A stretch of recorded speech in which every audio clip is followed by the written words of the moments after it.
Hi everyone, how are you doing today? I'm back in podcast mode. It's going to be something I do for some of these longer book reviews going forward. At least I want to give it a try and see how this goes. I was reading Mrs. Bridge a month or two ago, but it's really stuck with me ever since. And I know it's not a very well-known classic, but it's one I wanted to give special attention to because it's just stuck with me so vividly ever since I read it, and the character of Mrs. Bridge has stayed with me as well. I feel like you could do a whole video, a whole even series about literature about mothers. I think it's something that comes up every so often in my reading, usually not on purpose, but just incidentally. And I'm always fascinated by stories that talk about mothers, and especially women who are human, they're flawed, they're not perfect, they made some big mistakes maybe, but books that try to show all sides of them and not over-glamorizing them or, over-condemning them. I think there's been a few books I've read over the last 20 years or so that did a good job of this, and Mrs. Bridge is one of those books. Now, usually I'll start one of these podcasts talking about the author and 3 things to know about the author because I think it gives some good context. But I went into this book without much context at all about the author, and so I will end the podcast with information about him, Evan S Connell, because it actually put the book in a different perspective for me. But I think it was actually really good to read about him afterwards, and I'll get to the reason why for that in a bit. So what's Mrs. Bridge about? Why did it leave such an impression on me? I mean, it's easily one of the best books I've read all year. I know we're only in the first half of the year, but, I've done a lot of reading already. So why Mrs. Bridge, and how did I hear about it? I think I just stumbled across it. It must have been Goodreads or even a Waterstones or somewhere, and, just picked it up. It looked interesting. It must have been Goodreads, actually, because I went looking for it later. But Mrs. Bridge is a mid-century novel. It is American. So one of my goals was to read more American literature this year. And this is an American novel from 1959 was when it was published. And it is a series of vignettes about Mrs. India Bridge. Her name is India, but that doesn't come up a lot, just once or twice. In fact, she's most commonly known as Mrs. Walter Bridge because she's married a man of, good standing in the community. And of course, back then, most wives were known by their husbands' names. And that also comes up again a few times in the book. So Mrs. Bridge is, we follow her from her young womanhood to her old age.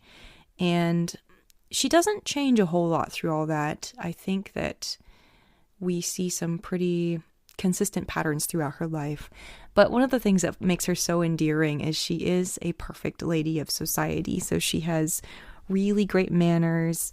Anytime something comes up in life that flusters her inside, she has like this very measured response. And, somebody might make a crude joke or say something untoward, but she'll always, she'll find something to say that's the proper thing to say. And, she doesn't let things fluster her much on the outside, just once or twice. Sometimes when she's trying to deal with her 3 kids, sometimes she gets a little frustrated. But for the most part, she has this role that she plays, a upper middle class lady. And she is a stay-at-home mother and wife. One of the things I did think was interesting about this, so, a lot of us maybe have watched the series Leave It to Beaver, and, that takes place in the 50s, and it's about this very picture-perfect family with the father and the mother raising their 2 boys.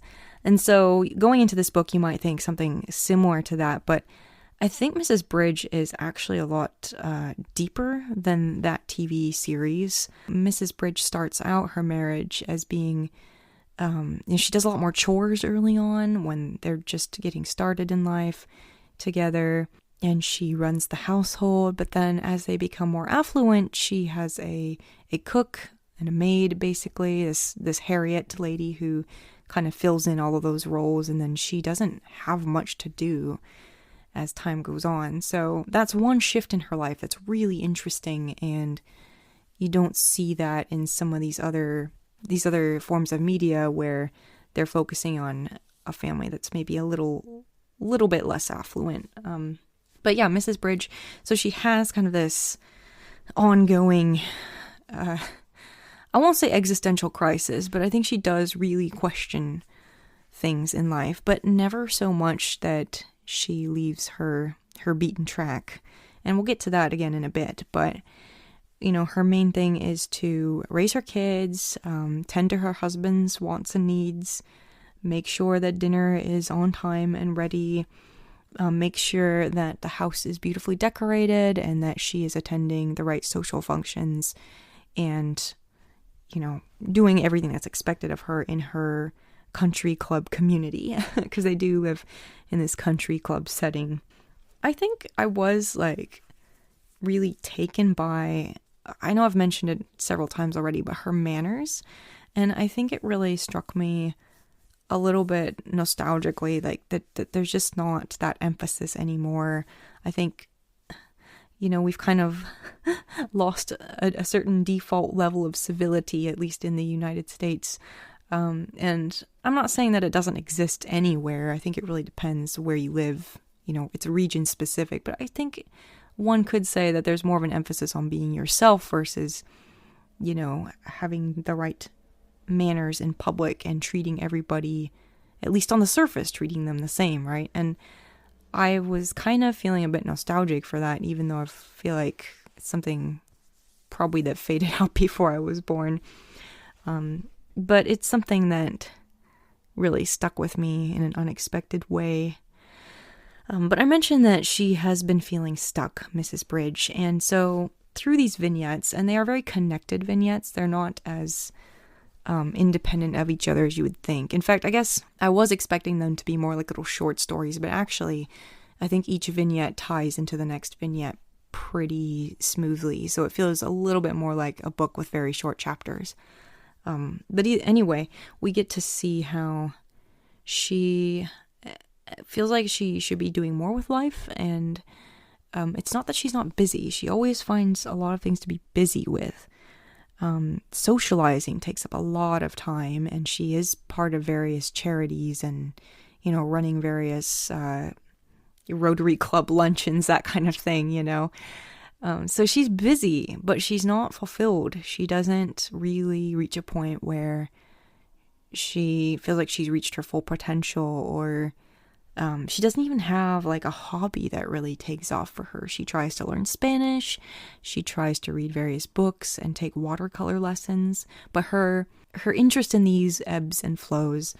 Mrs. Bridge is curious but not committed. She's committed to making her husband comfortable, raising the kids, and, you know, being the socialite, but she doesn't commit to things for herself so much, at least not for any long period of time. And this ends up becoming really frustrating to her when she reaches a point in later life where her children don't need her as much anymore, and her husband's an interesting case. I mean, he's a workaholic, and that actually did surprise me a bit. I think I was expecting him to be in the book a lot more, but he's barely in the book, and he barely makes quality time for them. And so you get the feeling there is something wrong there, but it's never clear, at least from Mrs. Bridge's perspective, why that is, or why he feels the need to be making so much money for them when they genuinely don't need it. And even she feels like his gifts are unnecessarily lavish. So I don't know if that indicates an affair or something. I was starting to think that might be the case, but it never really comes out that there is an affair. So who knows? There is actually a sequel to this book called Mr. Bridge, and that was written, or rather published, 10 years later in 1969. I'll say more about that later, but yeah, I guess for the very curious, you might want to read the sequel. But yeah, as I've said, there's just something off in Mrs. Bridge's life, and it just keeps coming back throughout the years.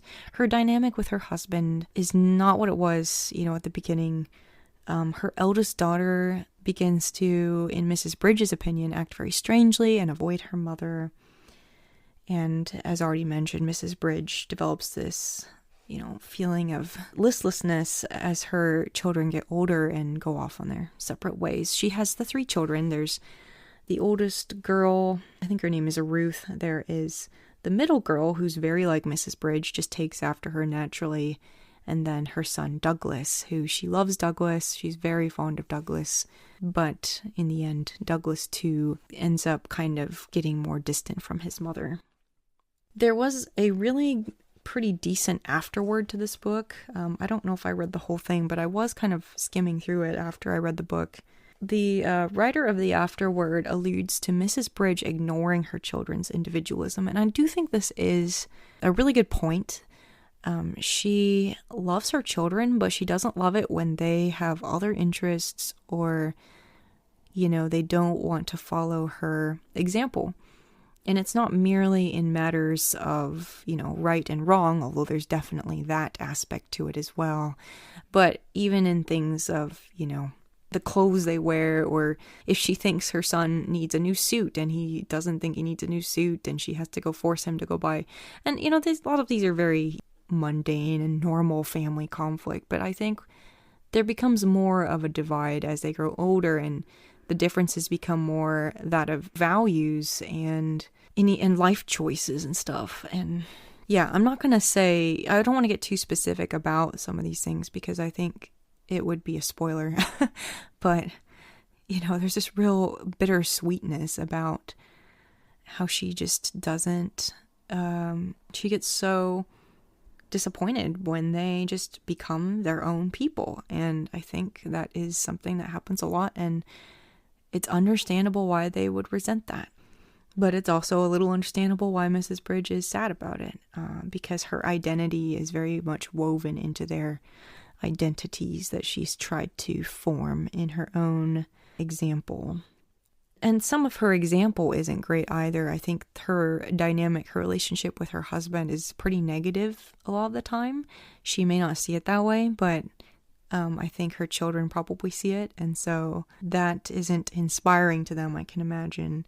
I guess even in cases of her religion. So Mrs. Bridge is a Christian. She is she identifies as a believer, but the thing is she doesn't seem to hold any deep convictions nor make any big sacrifices for her faith.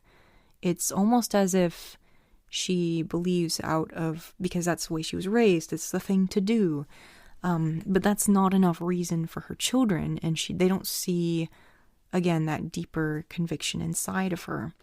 And I think that was one of the big takeaways I had from this book, is that tradition without conviction is just an empty shell.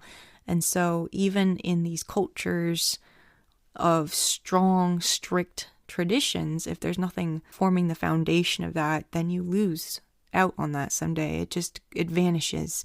That's how you get World War I. That's how you get, a lot of these things. I guess in this case it would have been the 60s. I mean, because there's nothing really firm underlying these traditions, and certainly kind of a lack of real principles in a way. I think people just saw it as, what's the point of following it, right? This especially is evident in the way Mrs. Bridges' prejudices get the better of her sometimes. There are 1 or 2 scenes in the book where she exhibits a lot of prejudice to other people that are different from her. And again, I think it's because she's formed her life around tradition and good intentions, not around examining the roots of her beliefs and why, why would you be polite to someone? Is it because you should be just surface level polite, or is it because they're actually a human being that is equal to you? And I don't think she sees that the whole time. So, she's such a complicated figure, but very true to life. There is this beautiful scene, I think it's towards the middle of the book, where her watercolor instructor shows up at her door on a snowy day and is trying to sell some newspapers or magazines, actually, for this, I think it's the Greyhound dogs or something. And of course, Mrs. Bridge doesn't have a dog, and she's, she lets the man in, and it's really awkward. And then eventually it comes out that he's trying to pay for his daughter's medical bills. And this is a really lovely scene because Mrs. Bridge, I think for 1 minute, she does step out of her shell and her little tower, and she really identifies with this guy, like his love for his daughter. And she feels this compassion for him that she doesn't always allow herself to feel for people, and she decides to help him out. I mean, sorry, I hope this isn't a spoiler. I don't think it is. It's really a minor scene in the entire book, but it really touched me deeply, and you just wish that Mrs. Bridge would pursue that more often instead of in these exceptional moments. I think one of the things that prevents her from making progress in her life is just that. Like, she has these opportunities to try living life in a different way, but she doesn't pursue them to the end. Her husband treats her on this trip to Europe at one point, and it's one of the most amazing experiences of her life. The way she feels about the countries they visit is really a joy to read. The way she describes her visit to England in particular was quite you can show it was deeply emotional experience for her. And I could relate to that for sure. But unfortunately, she ends up letting this trip just fade into memory instead of letting it shape her for the long term. It just becomes a photo book that she shows people instead of a stepping stone to change. And I guess it's kind of relatable because I think that can happen to a lot of us.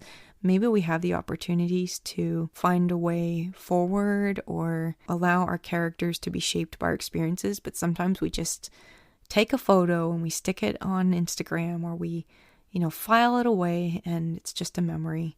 It's just something to think about, I guess. So I wanted to just quickly talk about the author because there was something about him that really stood out to me. So 3 things to know about Evan S Connell. He was born in 1924 in Kansas City. Kansas City is the setting for this book. Back in the day, like the 1700s, Kansas City would have been in the Wild West if it even existed at that time. But by the early 1900s, it was already back east, right? The West had expanded far to the West Coast. So he was born in Kansas City. He studied English and creative writing at a variety of prestigious universities, so he was fairly well off. World War II happened during his studies, so he took a break to serve as a pilot in the Navy.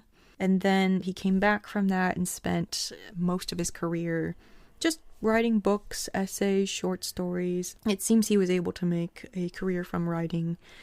He wasn't wildly successful except for 2 books, so Mr. and Mrs. Bridge, the duology, and then he wrote a western called Son of the Morning Star, and that was adapted for television. So he had a couple of things there that did really well. But he also, by all accounts, lived a simple life, and he never married, so.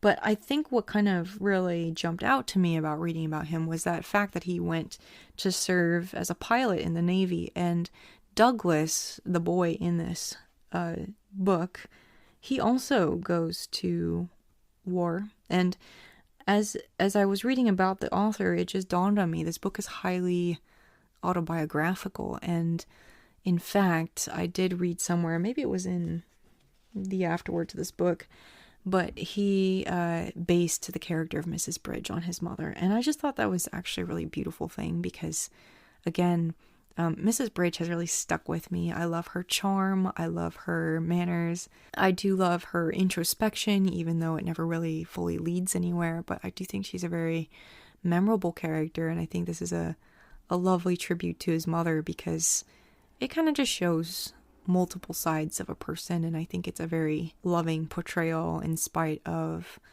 the things about Mrs. Bridge that, we wish were different, right? She's an iconic character. I thought the book stood well on its own 2 feet, meaning I actually don't think I need to read the sequel. I thought, if I like this, I'll read the sequel. And to be sure, the writing is really good, so I might read the sequel for the writing. But I just thought, because Mr. Bridge is hardly in this book, I guess I just assume Mrs. Bridge is probably hardly in the other book. And if it's told from Mr. Bridges' perspective, I don't know what I'll think about that. You know, my feelings are honestly that Mrs. Bridge as a novel is complete. It's deeply touching, and it has a lot to say about, obviously not just Evan's mother, but about a whole generation and a time in American history that, a lot of mistakes were made, and yet also so much of the good things about American society, were established in that time too, such as a concern for the community, a desire to be together, I guess, as a country. And I think that was further developed with Douglas's generation and, obviously the civil rights movement. So Mrs. Bridge can't take credit for that, but her children would go on to help bring about some of the great changes in the country. So anyway, just really interesting stuff. Just a book that really honestly surprised me. It was way better than I was even expecting, and just beautifully written. So, and it's also funny. It's one of those books I can actually say I've laughed and cried over. Would highly recommend. Let me know if you've read it, what your thoughts are, or if there's any other books in this category you'd recommend. Thanks for listening, and I'll see you next time.